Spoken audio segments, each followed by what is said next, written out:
Yo, what's going on YouTube, and welcome to Goal Line Hockey. It's Kevin Forte, and today we are continuing to look at our predictions in the NHL as we're going to be giving our standings and our projected points for each team going into the 2023-24 NHL season. Today we're going to the Western Conference, taking a look at the Pacific Division. Now, this is kind of an interesting situation because I think this division might not be the worst division in hockey this year, but the predictability of where I think most teams are going to fall, this is the least controversial, I would think. So we're going to go over the teams here, and I want to know your guys' thoughts down below. Who do you think is going to make the playoffs in the Pacific Division?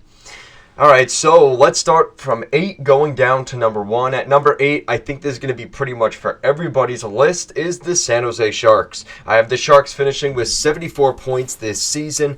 The Sharks are one of those teams that, in all honesty, they're just not where they need to be yet. They don't have good, consistent goaltending. Their defense is a little bit old, a little bit slow, and they're redeveloping that forward group. So there's a lot of younger players there. There is a couple guys like Anthony Duclair and, things like that, but for the most part, there's just not enough depth on this Sharks team for them to really go on any sort of run this season. I actually have them finishing at the bottom of the NHL standings with all of my predictions for this season, so it's going to be a rough season for Shaka and the San Jose Sharks. Shout out to you, Shaka.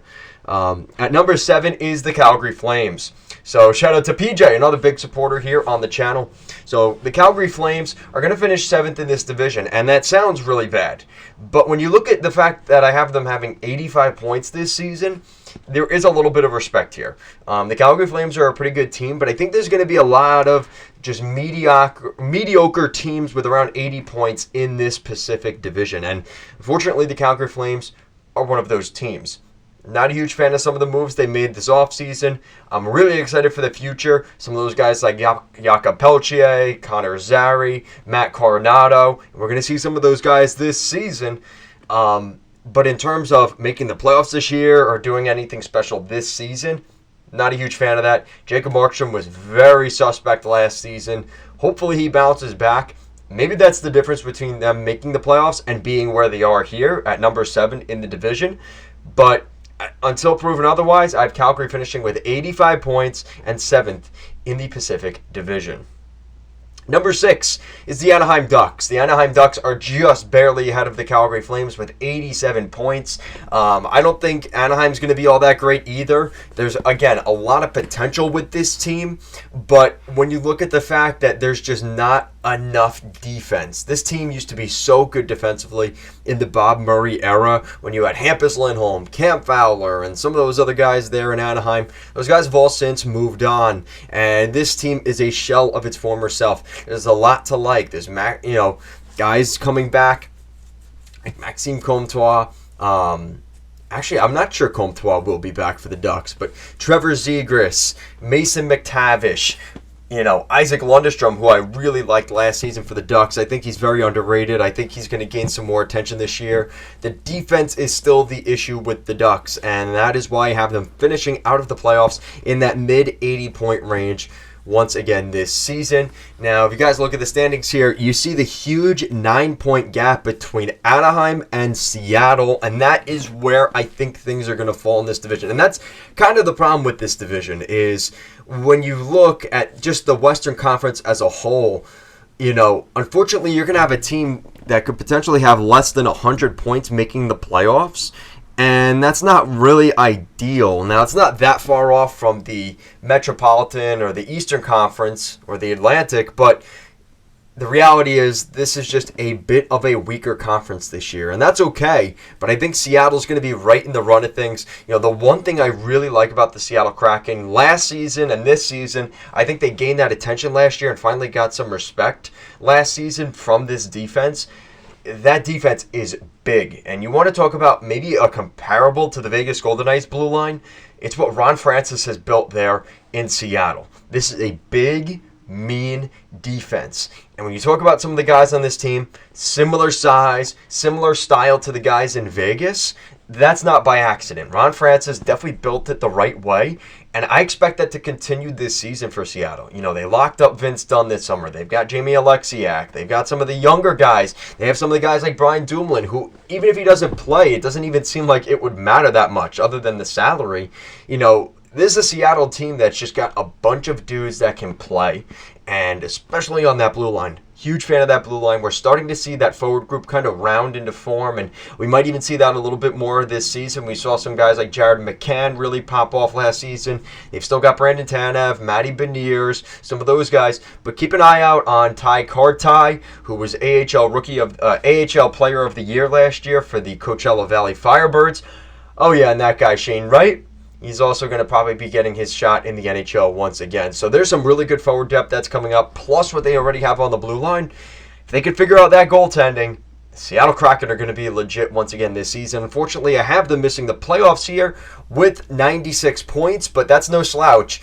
That's definitely some respect given to the Kraken. Well-deserved, but unfortunately out of the playoffs. Now, this one's going to be a little bit controversial because at number 4 in this division, we have the Vancouver Canucks, finishing with 98 points. So, this is one of those things, again, it's almost, and a lot of people have agreed with me so far when I talked about the Canucks in my season preview videos. Make sure to check those out, guys. The Vancouver Canucks, a lot of it's going to rely on the health of Thatcher Demko because I'm not worried about Thatcher Demko when he's in. His numbers are always good. He just needs to be in the lineup and healthy. And that's the biggest problem for Thatcher Demko. So if he can stay healthy, be in the lineup for this Canucks team, they've got the scoring power. Just announced Quinn Hughes as the next captain of the Canucks. That's awesome. Shout out to him. That is awesome. But this is a team that needs to start winning a little bit. And I think they will start to do that. And, you know, even if it's not this season, and I'm hoping that it is. I hoped it was last year. I'm hoping, again, they make the playoffs this year. It didn't work out for me last year, hoping it works out this year. I think there's a lot of things that are promising for this team. You know, we saw a little bit of Niels Höglander. We've seen a little bit of Vasily Podkolzin and some of the other guys. If that defense got better with the additions of Ian Cole and, you know, moving on from guys like OEL, this is a team that could be much better this season. And even if it's marginally better on the blue line and they have a healthy Demko, I think the Canucks can make the playoffs in the Pacific Division. So that moves us up to number 3, and that is the Edmonton Oilers. So the Edmonton Oilers, again, you're seeing a huge point distribution here, an 11-point gap between number 4 Vancouver and number 3 Edmonton. I think the top of this division is going to be stacked, and that's kind of what you're seeing here with my predictions here. You know, you've got Seattle and Vancouver, which is great for that rivalry. They'll be fighting it out for that final wild card spot. And then the huge gap between Seattle and Anaheim, and then the gap between Vancouver and Edmonton. Those are some pretty big gaps in point production. And that's kind of my expectations for this team. I think the top of the division is going to clean out house in the rest of the division, beating up on teams like San Jose, Calgary, and Anaheim. And the rest of this division, everybody's going to be fighting it out to get into the playoffs. But anyway, the Edmonton Oilers, you know, another really good team here. I think they made a great addition last year. I was the one on the forefront before anyone talked about Matthias Ekholm going to Edmonton. I thought that was a great move.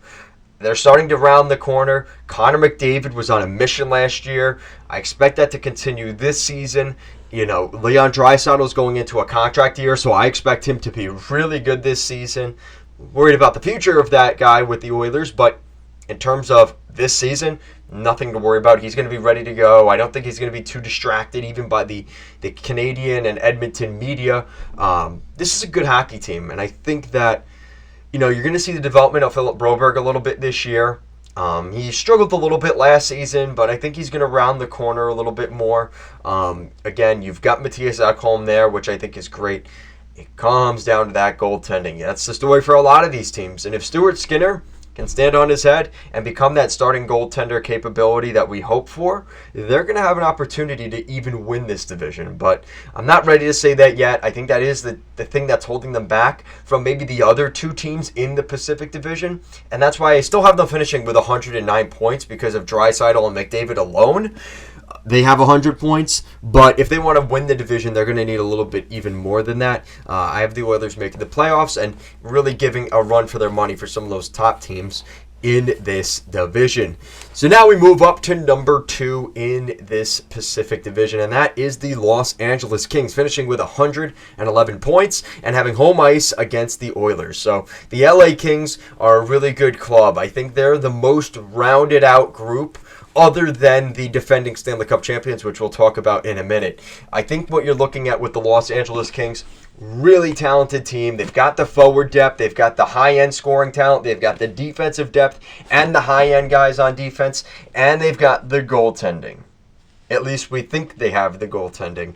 That is the question with the Los Angeles Kings, but I'm very confident in what they've got going on there. I think the defensive structure is strong enough where even if the goaltending isn't the best, their defensive structure will maybe help out the numbers of the goaltending group. And that's sort of the reason I think Korpisalo did so well at the end of the season was, I think he's a decent goalie, but his numbers were definitely inflated based off the way the Kings play. And I think that's going to be a big thing for the Kings this year.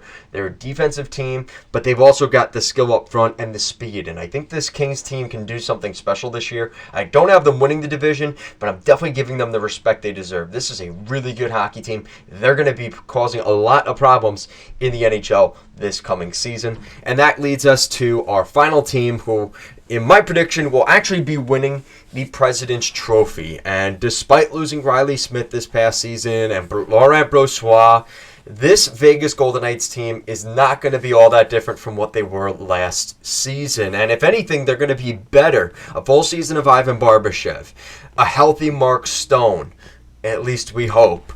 Those are the kind of things I'm looking at for the Vegas Golden Knights, where the defense stayed together.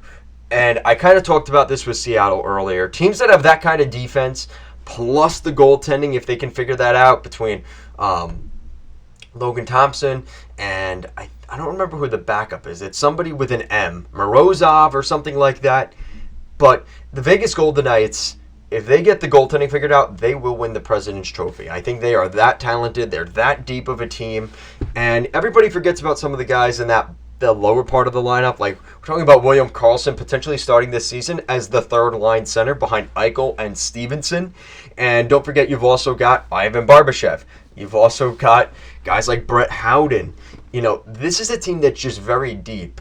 And they're big, they're mean, they're tough, and they score goals. And that is an electric environment there in Vegas. I definitely want to go to a game there at some point, either this season, next season, whenever it is. They're definitely at the top of my list of going to a game there at T-Mobile Arena. And the reason is this team has so much buzz around them. They're a great hockey team. They've got a Stanley Cup to their name. I think they can follow that success this season. A lot of people will say that, are they a little bit of in a cup hangover or anything like that? Don't think that's going to be the case. You've still got Pietrangelo. You've still got Nick Hague. You've still got a lot of those guys like Keegan Colasar. This is going to be a tough team to play against on any given night.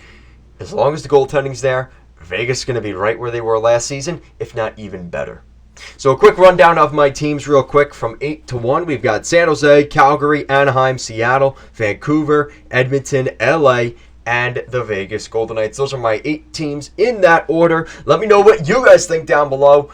What are your predictions going into this season for these NHL teams? Who makes the playoffs? Who doesn't make the playoffs in the Pacific Division? Guys, as always, thank you so much for watching, and I'll see you in the next one. Bye.